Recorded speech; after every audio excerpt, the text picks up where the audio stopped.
ரீசெண்டாக பார்த்தீங்கன்னா நம்ம போலார் பேரட்டுக்கு ப்ரீடிங் செட்டப் பண்ணியிருந்தோம். ஸோ அதில் பார்த்தீங்கன்னா ஃப்ரைஸ்லாம் ஹேட்ச் ஆகி வந்துருந்துச்சு. ஸோ அதில் ஒரு 80 குட்டிக்கிட்ட இருந்துச்சு. பாதி குட்டி பார்த்தீங்கன்னா கொஞ்சம் கொஞ்சமாக அதுங்களே அடிச்சு இறந்துருச்சு.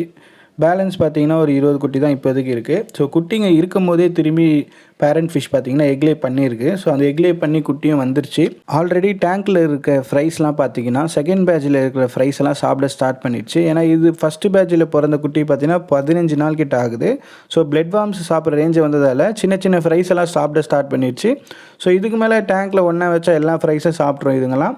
பேரண்ட் ஃபிஷ் பார்த்தீங்கன்னா ஃப்ரைஸ் இருக்கும்போது திரும்பி எக்லே பண்ணாது. ஸோ எப்பவும் பார்த்தீங்கன்னா 2 months ஒன்ஸ் தான் எக்லே பண்ணும் எங்கிட்ட இருக்க போலார் பேரட்டு. இந்த வாட்டி பார்த்தீங்கன்னா ஃப்ரைஸ் இருக்கும்போதே 15 நாளே திரும்பி எக்லே பண்ணிடுச்சு. அதனால பார்த்தீங்கன்னா செப்பரேட் பண்ணிட்டேன். ஸோ நிறைய பேர் பார்த்தீங்கன்னா கமெண்ட் பாக்ஸில் கேட்குறீங்க போலார் பேரட் இருக்கான்னு. ஸோ இப்போதுக்கு பார்த்தீங்கன்னா ஒரு 3 பேர் தான் இருக்குது. ஸோ சைக்ளோன் வந்ததால் நிறைய ஃபிஷஸ் இறந்துருச்சு. ஸோ இந்த பேட்சில் குட்டினா க்ரோத் ஆன பிறகு நான் ஸ்டாக் அப்டேட் பண்ணுறேன்.